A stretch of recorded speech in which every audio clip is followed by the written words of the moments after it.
So hello and thank you for coming today to the National Museum of Australia. My name is Tanya Riviere. I'm by trade a paper conservator and I work out in the conservation area of the museum here. I'm also your MC for today. So I would like to begin today by acknowledging the traditional owners on the land of which we meet today.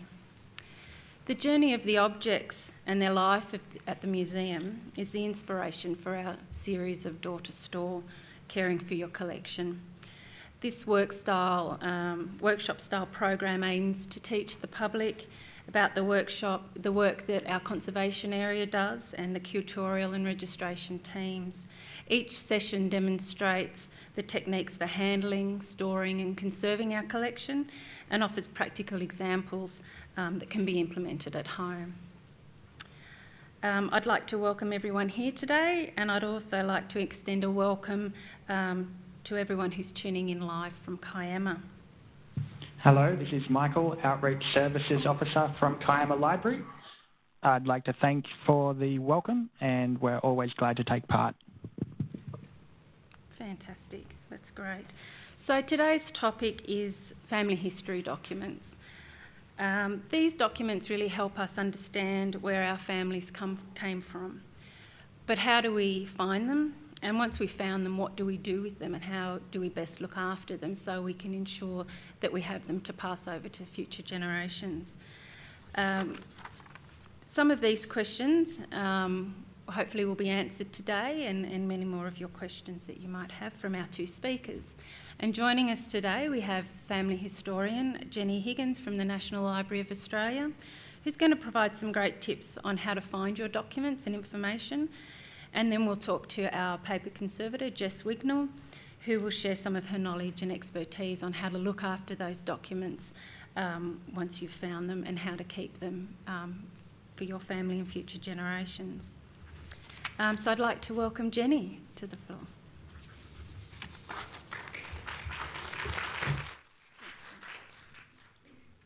Thank you very much for the welcome. We've all got them. My mother keeps some in an old book about dressmaking, documents of special interest to her, interleaved with pages about embroidery. She actually needs to come to this lecture. But the book is important too. My grandmother kept her treasures in this box. Even the box has a dedication inside it that helps with my family history. And here's a list of some of the items in Grandma's box. So you can see there's some very interesting things and some rather things that perhaps are not useful. Her parents' original marriage certificate was fabulous. Newspaper article about her husband's hooliganism. And various other things which to me didn't seem to be very connected to the family history in the first instance, or things that I didn't understand. There's more of the list. It went on and on. This is only just an excerpt of some of the things that I found in Grandma's box.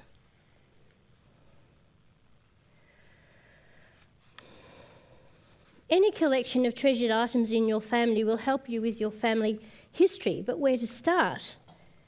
What you need to do basically is start with paperwork. Starting from yourself, write down the names of ancestors you know and what you know about them, parents, then grandparents, and so on. A chart like this is very helpful, and I've put some on the table and I noticed that some of them, you have picked them up. So this chart is one where you can write down your name and then your parents' names, your grandparents' names, and write down those essential details about them, where they were born, when and where they were married and where they died and the places for those events. And it gives you a very brief view of your ancestral lines and what you know and don't know. And I've always found when you start filling in one of these charts, you discover just how much you don't know. There's a second chart which I'd recommend is a family group sheet. And in this sheet is very information dense when you fill it in. And it gives you a view of one entire family, and it is very good for giving you a very quick look at a particular family. Both these charts are available via the ancestry.com website, which is available in our local libraries here and in other state libraries and in the National Library, and I'm sure it's available at the Kiama Library as well. And you can find other versions of this chart on the internet. It's a commonly used chart. There are two of them are very commonly used. Of course, you could also use an online service like Ancestry or Find My Past, but the paper versions help you get a broad view. And in point of fact, I use both. Now, go back to your artefacts. Note names, dates and places and types of events. So, for instance, my great-uncle's war service records helped me identify his name and what war he served in, and then I could go to the National Archives to look for his war service records. There was only actually just a few small documents about his war service in Grandma's box. Don't worry if there's no obvious connection. That's the exciting part of family history, when an artefact suddenly makes sense. My great-grandmother's job references made me look in New South Wales immigration records for her rival, rather than in Victoria, which is the place that I would have expected, because she spent all of her life in Australia in Victoria, or so I thought. The reference also told me to look for her sister as well on the ship, because the reference said that she and her sister had been in New South Wales until the time they were about to leave for Victoria. Her grandma's marriage certificate told me that her father was born in London, which turned out to be true, although Grandma stolidly maintained that he was born in Slindon in Sussex, where most of the family action took place. Next, talk to the rallies. Talk to family members about the items and what they know about the family in general. Items in your collection are a great conversation starter. Rather than asking, tell me all you know about whoever, an item, and you're just as likely to get a response of nothing. I know nothing about Great Uncle George. But when you produce an item, it quite often sparks off a train of memory or helps them focus on a particular event. Give your interviewees the chance to tell you what they know. Don't overwhelm them with your knowledge. They might even give you that one little clue to spark more research. And old aunties are fabulous for dating photographs, recognising long-gone faces and forgotten places. And also, I would like to say there, you need to go down that old auntie's path and talking to the rallies many times, because as you increase your knowledge about the family, you'll probably have more questions to ask. And also, people quite often have a first interview and then go away and think about what they've talked about with you, and then they'll actually realise they know more than they thought they did. And also, the other piece of advice that I should say is don't delay these conversations, because I know how many times I've thought, if only Grandma was still here, I could ask about that, and I know that she'd know the answer. The next step I think that I'd like to advise is to get a good research guide. Despite what we might think from the TV ads, family history research is a research process like any other, and it's good to get the guidance of experts plus background information about the records that you will need to research, to use. For Australian and British Isles research, I think you can't go past this book. Now, this book was actually published by the Heraldry and Genealogy Society of the ACT, but I don't get a commission for any of its sales. I just think it's one of the best books for Australian research. And it's up to date, easy to read, and details the research trail, provides lists of good websites and books for background reading. So you can buy it online, or from the Society, or from the National Library Bookshop, or consult it in a local library or the National Library Bookshop. So in the National Library, it's on the shelves in the family history area. There's also a wealth of books available for overseas research and research about particular subjects. In the National Library, we have quite a number in our family history research area, so you can just walk in and read them. And I'm sure that's the same for in some local libraries and at the Kiama Library. Or try your state library or your family history society library. Also look for books and guides about particular areas of research such as convicts and immigration. People have written some very good guides about particular subject areas. The internet has any amount of background information and guides to research. Try to use a reputable site such as a library, archives, or a family history society's website. So the next step, get the facts. Confirm your known events with official records or certificates. It's essential that your research proceeds from a basis of correct information. You may lose a lot of time and money if you don't. You may think that you know where your grandfather or grandmother came from, or where they got married, or how many kids they had, but it's very important to check those things that you think you know with the official documents. Family secrets can often be just that, secret, until you find the official record doesn't match the family story. Get certificates to confirm your grandma's birth and marriage, etc. Get grandpa's war service record, and find a newspaper report on the accident that took great-uncle's life. Discover that great-grandfather wasn't a major at all in the war, but a lowly private. How many times have we heard of that, of the story of grandpa being a major and very important in the army, and it turns out he was a private like most other people. My own great-grandmother said she was 17 when she married, but she was actually only 14 and maintained that deception all her life.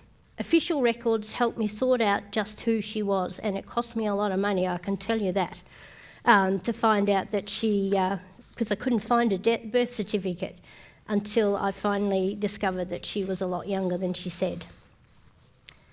So, how to do this? Use birth, deaths and marriage indexes. Australian, English and Wealth indexes can be found in Ancestry.com. But also, don't forget the BDM indexes offered online by some state registers, and the others that are available on CD and microfiche from the National Library and from local libraries and some local libraries, and also from family history libraries. You may find actually these are actually easier to use, giving greater searchability, have more details, and sometimes, quite often in fact, have fewer errors than Ancestry.com. So I'm just going to show you a list of the area on the National Library's website called e-resources, and you can see there that a number of the listings of a number of the electronic sources that we have for birth, deaths and marriage indexes for the Australian states. Each state has their own indexes. So it's not all in one big block like Ancestry is, but sometimes that's an advantage for searching. Now, I'd like to show you this search because sometimes it's easy to think that a lovely online commercial family history service is going to provide you with the answer, but sometimes their answers, their indexes show less than what is actually freely available. So here's an example of a search on the South Australian Birth Index. On the left you can see that there's actually only 1, 2, 3, 4, 5 items of information, and the year of registration is actually a year range rather than a precise date or a precise year. If you're to use the index which was published by Digger that are at the National Library and in other places, you'll see that I think you get about 12 different items of information, and you can see the wealth of detail there: an exact date, the name of the church, the ages and the marital status of the parties, etc., and the father's name. So it's always a good idea to use the source that's going to give you the most information quickly, I think. It's important to get certificates for discovered events. They supply greater detail than the index and may tell you that you're on the wrong track, or better still, give you some vital clues to the next step for research. Some state certificates will give you parents' names, dates of birth, or how long in the colony, and other vital clues which don't show in the indexes. Online family history services, national, state and local libraries can also help you with other types of records such as immigration, convict records, cemetery transcriptions, occupational lists and descriptions, and books for background information about general and local history, published family histories, biographies and war histories. For instance, if you have a railway employee, apart from their full service records in the respective state archives, They appear on lists in government gazettes every few years, which are available in the National Library and other libraries, giving you a potted history of their progress, or lack of it.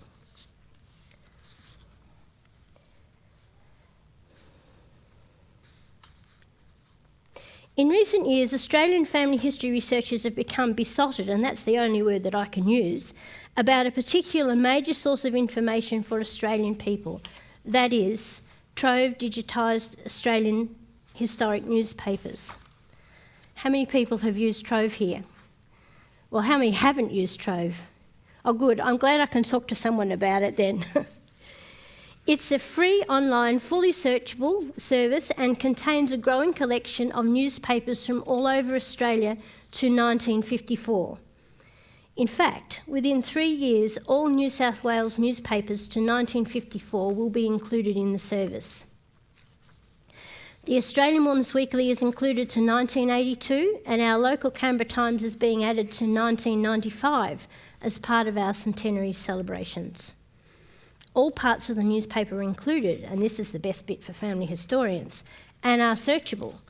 And that includes personal notices, advertisements, sports results, photographs, and all news items. As an example of what you might find, I searched for my grandfather's cousin, Eileen Higgins. So there's actually the newspaper part of Trove. There's more parts to Trove, but I'm just highlighting newspapers today. And here's a result for my search for Eileen Higgins, who became a doctor in the early 1920s. Looking at there is the results of the search. It gives me a number of items. That was with her full search with her middle name, but I also did other searches with just Dr. Eileen Higgins as well. And this is the full digitised version of the newspaper article that you can see. So I not only discovered her university exam results from year to year, mentions of her in various hospital-related activities and social functions, an advertisement she placed for home help, notification of setting up her practice in Collins Street, Melbourne, but I also discovered this report of a court action against her for running into another car. She was driving at 15 miles an hour and failed to sound her horn at the intersection. Now, it sounds like she might have been a bit of a tearaway, but the article does mention that she had her mother in the car, so maybe that was just accidental. But what a snapshot of a thoroughly modern young woman driving a car in those times. Trove should be searched for all family names you know. You may be pleasantly or unpleasantly surprised at what you might find. It does come with a buyer beware, because sometimes there's some very nasty surprises in the newspapers. The next step for your family history is to go local.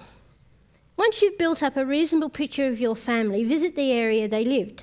Absorb the local and social landscape and talk to the local and family history society. These organisations are great holders of local material. Know old-timers who might help and can add to your knowledge or debunk your favourite theory with a few local facts. Join a family history society in the area of your research. Plus, you might consider joining one close to where you live so that they can help you with their expert advice. We have an excellent society here, which I've already mentioned. And that brings me back to the family treasures. Revisit them from time to time. Your new knowledge of family events will give them greater significance and possibly allow you to draw more information from them and to fit them into the family history.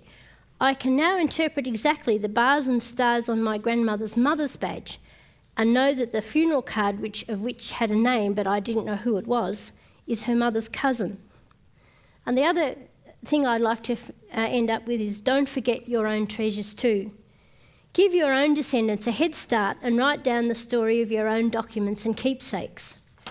The badge in my collection that simply says MSA may feel some people think that I was an employee of the Malayan Singapore Airlines, but in point of fact is actually the membership badge of the Maths Students Association at a Melbourne university.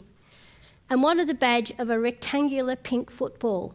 I reckon that's going to challenge a few people. So is there any questions? Is there something like Trove or overseas newspapers? Yes, there are a number of services There's a free service called Papers Past for New Zealand, so you just need to Google Papers Past and you'll find it. That's an excellent service.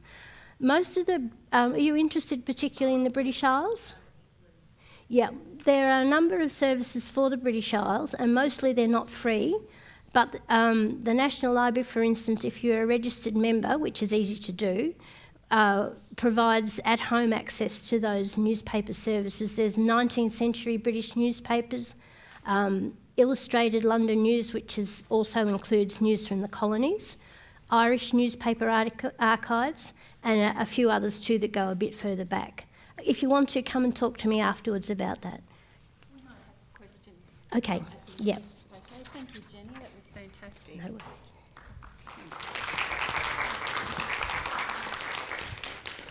Thanks, Jenny. And now we're going to welcome Jess to the stage, our paper conservator here at the museum, and she'll be talking about how best to look after your collection and how to store it in your home and things to carry it around in so it keeps safe. Thanks, Jess. Thanks, Tanya, and thanks, Jenny. So, my name is Jess Wignall, and I am a paper conservator at the National Museum. You just have to bear with me because I'm a little bit nervous. So, family history documents, as we've just heard from Jenny, are a wide range of items, being, letters, Bibles, documents, certificates, newspapers, and newspaper clippings, and other memorabilia. All paper-based items can be cared for in very similar ways. So when I talk about books or documents, you can apply these to, almost anything. The longevity of your documents can be threatened by numerous factors.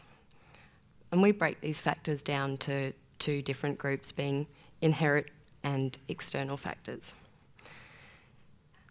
Inherent factors like yellowing and pages becoming brittle are often due to the physical makeup of your documents. Correct storage and handling can slow these down, but we're never going to be able to stop them. The external factors like your environmental conditions, pests, dust, light, mould, are a little bit easier to control. In the museum, we look after our environmental conditions, and we maintain sort of 20 degrees with plus or minus 2 degrees and humidity at 50% plus or minus 5. But this is kind of a little bit difficult to achieve in your own home. But good storage isn't. So paper is an organic medium, which means it expands and contracts with humidity. This means that if you can avoid dramatic changes and fluctuations in humidity, you'll be on a pretty good track. But temperature has an inverse relationship. So if you're sort of maintaining one, you'll generally maintain the other. We're fairly lucky in Canberra though. We don't have high humidity, not like Queensland. Pests and mould outbreaks can tend to be related to poor storage environments. So, just check for the cause before you react. Maintain good housekeeping and check your storage areas regularly. Anniversaries can be often a good time to check your collection. If you're thinking about grandma's something or other, you can pick a birthday and have a look at it again. As we said earlier, you can try and achieve good things in your own home. So if you're putting things on display, avoid direct sunlight because that will obviously fade your object. And if you're hanging things on a wall, try and look for internal walls rather than exterior walls. But if you are putting them on exterior walls, just check behind them. So if there's any dew point, you can address that. So there are many, many different methods for storing your things at home. I've got a few things here today, and you're most welcome to come up and have a look afterwards and we can talk about them a little bit more. But generally, keep your objects off the floor, away from external walls, and the middle of your house is generally the most stable. Again, kind of stay away from roof cavities and your uninsulated garage, because that is where your fluctuation is just going to skyrocket. So over here, we've got a few things that we'll talk about today. In an ideal world, we'd have archival boxes with, beautiful fitting lids. And if your budget allows, purchase archival acid-free boxes. When you have your items in a box, you can pack your box out with other, paper so that your items don't swim around, and then you can also fit a few more things into that box. We've also got here things like you can purchase 4 flap folders, which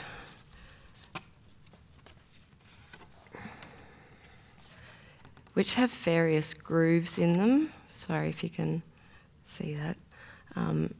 So you can sort of adjust to the size of these are great for books, and you can adjust for the height difference, or you can make your own. And on the web there's lots and lots of different styles of little 4 flap folders that you can create, specific to your item. In these as well, you can interleave. So if you've got small, discrete collections that are of similar size, these little boxes are great, and then can also be packed into a bigger box and hidden away so that everything's together. And so it's good to maintain all of your collection together.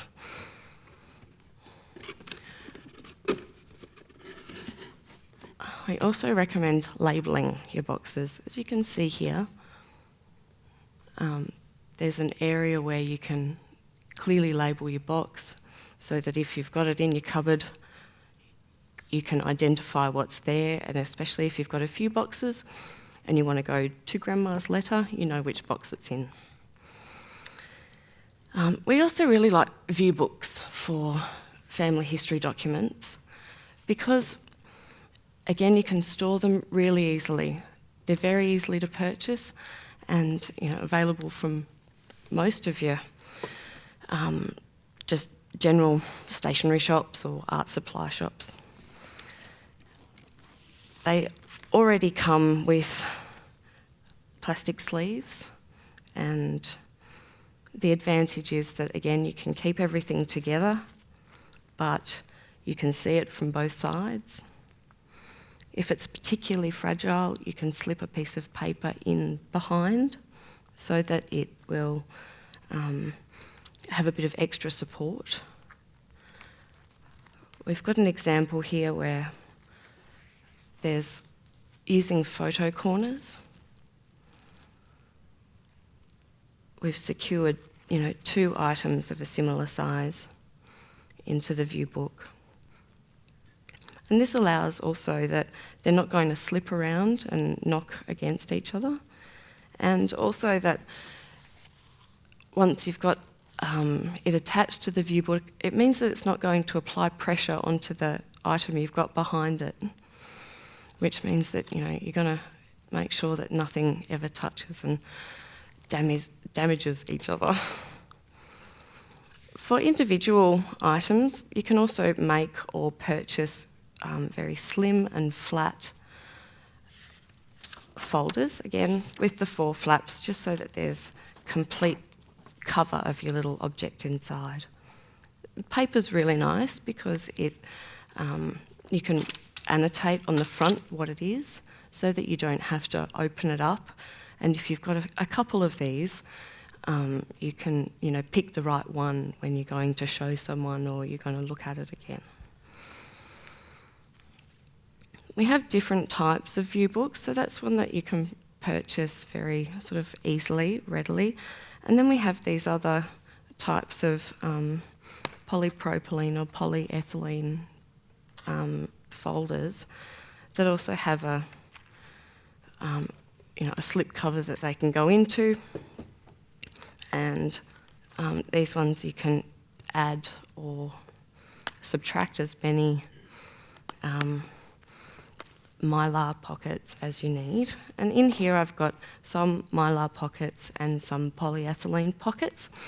And again, we've secured with, sorry, can you see that, Diego? We've secured with photo corners, and photo corners are your best friend. There are also, you can purchase these mylar pockets in varying sizes. So if you have something that's a little bit bigger or a little bit smaller, you can find ones that will cater to your needs. Here's one with 2 that slips in from the top. And this is also where you can see from behind. So please, come down and have a look and have a feel of these materials, because they do feel quite different and provide just a little bit different support. Talking a little bit about books, old Bibles, can be very fragile and they can be quite fat. So we at the museum make up our own book pillows. It's got bean bags in it, so you can hear them there. And we can fluff them up either side, so that what you're doing is you're supporting the spine in here. And as you're turning your pages, and you'll see that the book requires quite a lot of different support if you're to one side or if you're to the other side of the book. And so we're able to really, fluff up this side so that we can still view the book properly, but it's fully supported.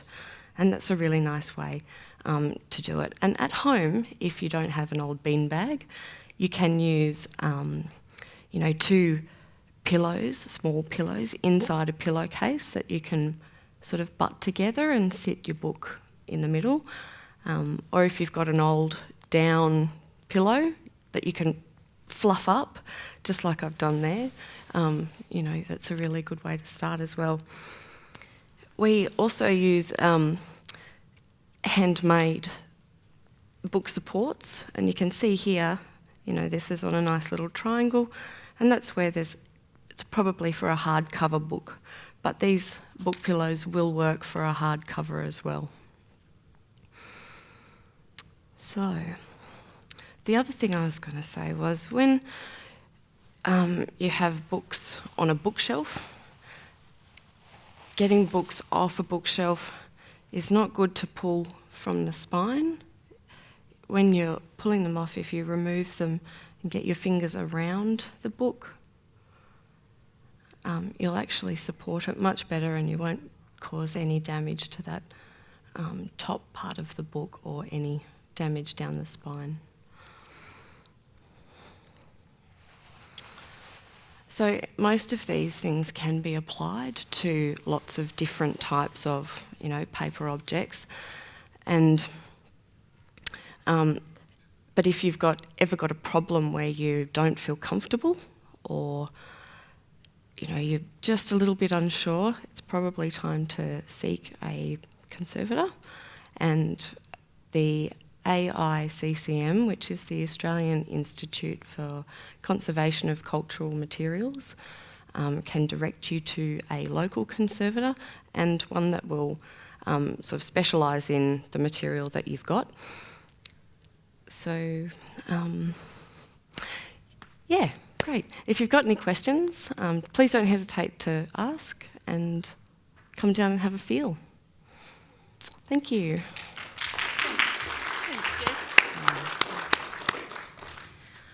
Okay, if we could invite Jenny back to the stage. I think we're going to have questions now for Jenny and Jess.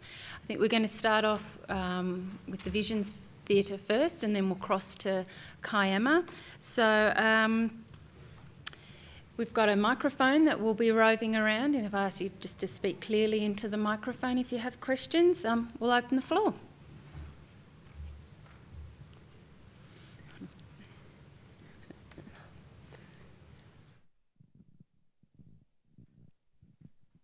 Thanks, that was really interesting.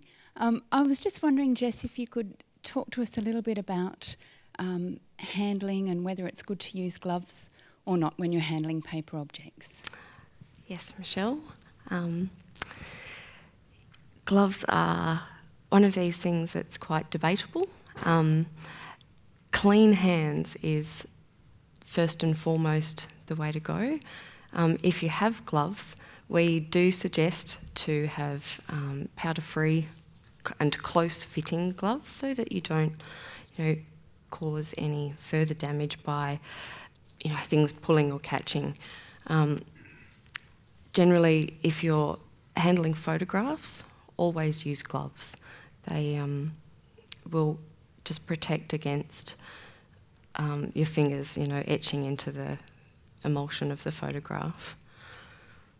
The other thing that I forgot to mention was a nice way of turning over, an object with the assistance of another piece of paper. So we've got a little postcard here, and very easily we can pop a piece of paper over the top, turn the whole thing over, remove the paper, and you've got, the other side. It's just a very passive way and supportive way of turning something small over. Thanks, Michelle. With the plastics, are there any plastics to avoid when you're putting paper under plastics? Because some instances the plastic tends to grab the paper. Yes, definitely. It's a good question. I was trying to talk about the things that we do use, so that I didn't put into your head that PVC is very bad. So avoid polyvinyl chlorides. Always look for polyester, polyethylene, and archival quality is usually the way to go. Yep. Does that answer? Great, thanks.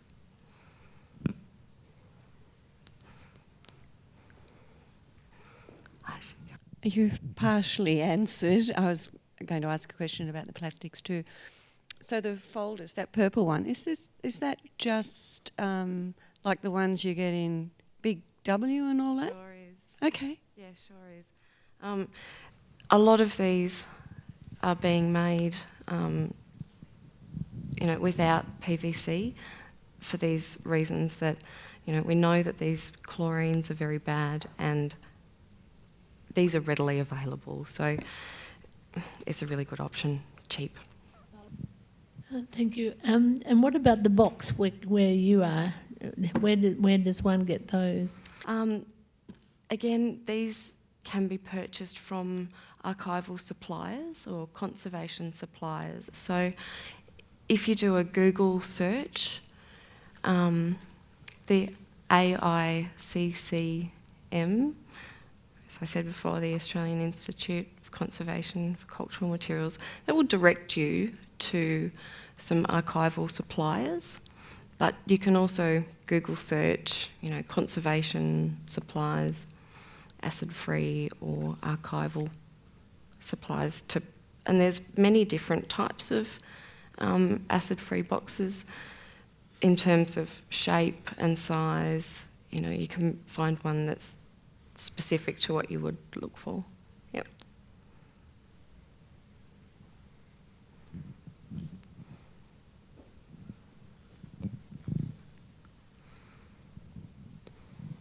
Is there any danger to these items when you want to store them electronically?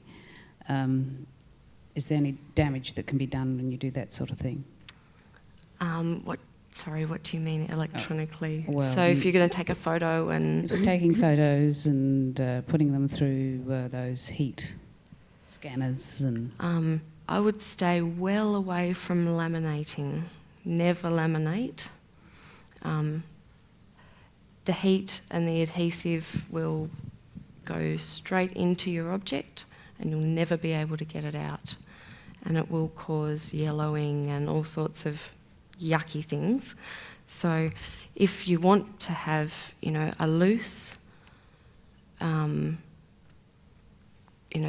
piece that you can pick up and, move around, other than inside your folder, I would tend to recommend a mylar pocket. The mylar is slightly more rigid than the polyethylene sleeves, and that will give you just a little bit of extra support for your object. If you're concerned about the light that's coming through your scanner to your objects, you can put them in a mylar sleeve or in a plastic sleeve, and that will reduce some of the light that's hitting through. You just need to make sure that the image that results from that, you're happy with it. It's usually a short, sharp burst of light, so as long as you're not copying that one item over and over again, most items can usually handle that, including photographs, but if they're a particular colour photograph or a black and white one that's faded anyway, you might just want to do it once. Yeah. And you don't want to be putting things through automatic feeders because they can get caught on that. Yeah. And then if you do want to make multiple copies, copy from your copy.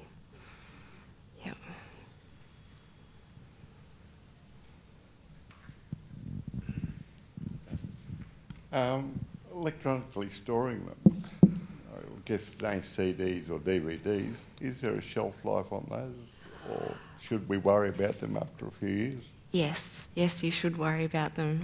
It's not my area of expertise, but I think digital formats are rapidly changing and evolving, so backing up all of your electronic records onto various formats is probably, the safest way to go. But I think there's a little bit of information that you can find on the web about, digital formats and the way they become obsolete so quickly. So I'd have a little look there. Is that? Okay, I was more interested in shelf life of the actual object, like the CD or the DVD. Oh, yeah, the physical. I've just heard that they die after a few years. I'm curious to know whether I should worry about some of the ones I have. CDs, I would think so, yes. As I said, plastics and that sort of CD formats are not my area of expertise. The sort of paper-based stuff is. So, I'm sure you could contact the ASCCM and talk to someone that's a little bit more up on that sort of stuff. Yeah. Considering uploading them onto an external hard drive as well, so you have your CD there, but you've also got them on an external hard drive that's sitting separate from your PC. So yeah.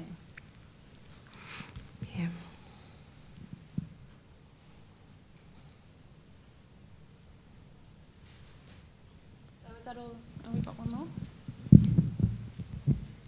If you had ink or something on the paper, not like a traditional pencil or pen, should that affect how you store it? Like if you had, a Japanese calligraphy or something? Yep. Not necessarily. Amazingly enough, the Japanese sort of calligraphy ink is extremely stable. It's sort of a carbon black ink.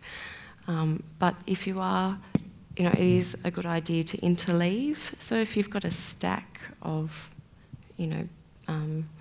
documents that have got beautiful writing on them, I would just interleave with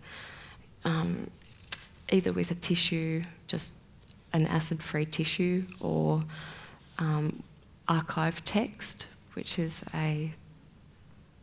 just an acid-free paper, and that will stop any transfer if anything was to happen. Yeah.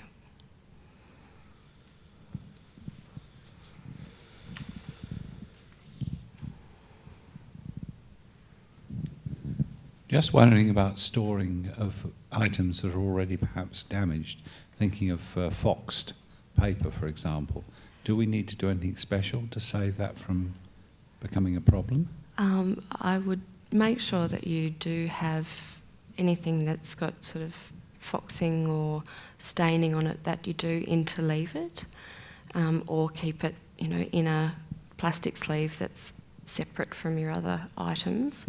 But there's nothing particularly that you need to do that's different as opposed to any of your other paper items with foxing. Foxing is something that's sort of already happened within the paper. It will slow down with having it in a box and keeping it away from light and fluctuations of temperature and humidity. But no, there's nothing specifically special to do with it. Does that answer your question? Good, thank you. Do you have any questions for Jenny before we move over to Kiama? No? We might cross to Kiama now for some questions. Could you give me an idea of the best way to store old photographs? Again, with photographs, these small paper individual envelopes are a really good way of storing them by themselves and then stacking them in a box together. You can also store photographs in your view books, and there are specifically photograph pages that you can purchase. I'll just find one here.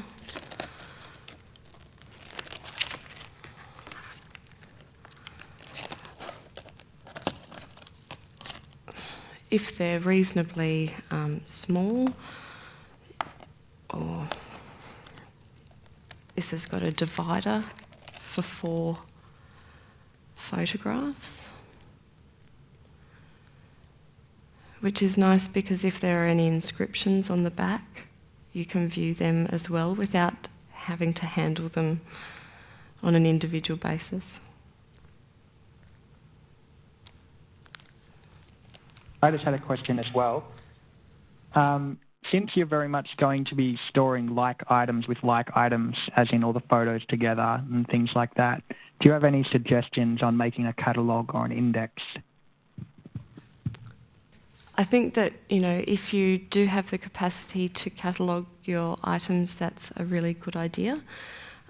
If you're having a number type system or whatever system you choose, using a very soft lead pencil to annotate that number on the back of your photograph. Never use pens to write on the backs of photograph or letters or any paper documents. It will go through and you'll see indentations. Or if you're using these sort of paper envelopes, you can write your number on the paper envelope, and that will, avoid any damage to your photo. However, it might be a good spot to, if you've got a box of photographs, that you write, your index on the top of the box, possibly. I just want to know about large or sort of not the usual sort of A4 kinds of things, your boxes and things mainly coat with just A4 type paper. What do you do if you have, for example, old certificates that are quite big, or sort of oversized pieces of paper for different things? What do you suggest with those? Sure, yeah. With oversized pieces of paper or folios, certificates or posters, you can purchase boxes that are a lot bigger, and they can also be shallow as well, so that you don't have to put something that's quite big into a deep box. I recommend, if you are carrying a larger piece and you've got your workspace that's clean and free from clutter, you carry it with the corners and place it down. But Mylar pockets and boxes are available in larger sizes. If you've got the luxury of having a plan drawer or a plan cabinet to store your larger things in, that's really fabulous. Otherwise, you can create sort of bigger folders as well. Hello, I think we're done. Okay, that's great. So thank you, Kiama, for your participation today. Thank you to the audience. I think, have we got any more questions before we wrap up? Oh, one more. This is for the lady who was dealing with the ancestry. I went to contacted Brighton Cemetery, and there's a group called the Crematorians who do volunteer work, and I sent an email and they sent me back the cemetery records about the births, the dates, the minister, occupation, and all really good information of 5 relatives who were buried there. I was just wondering, can we just, I don't know if you know this, but can we just go to the cemetery and freely look up records there ourselves? And if possible, yeah. I think it would vary from cemetery to cemetery, but there are a lot of cemeteries now have their burial registers online. Are you talking Brighton, Victoria or South Australia? No, Brighton, Victoria. I've been watching the Brighton, Victoria Cemetery website for some time because they keep on promising the whole lot's going to come up, don't they? You can certainly go and visit the gravestones at any time, but the burial registers do vary. The best thing to do is to contact the cemetery itself and ask them that, okay. I think. Yeah, good, thank you. Yeah, so. Okay, I think before we finish up for the day, we would like to thank Jenny and Jess once again for today. It's been fantastic. Some lots of really good information there for you all to go on and look through your family history, and then you can store them properly. Thanks again to Kiama for getting on board, and we look forward to seeing you next time. Thank you.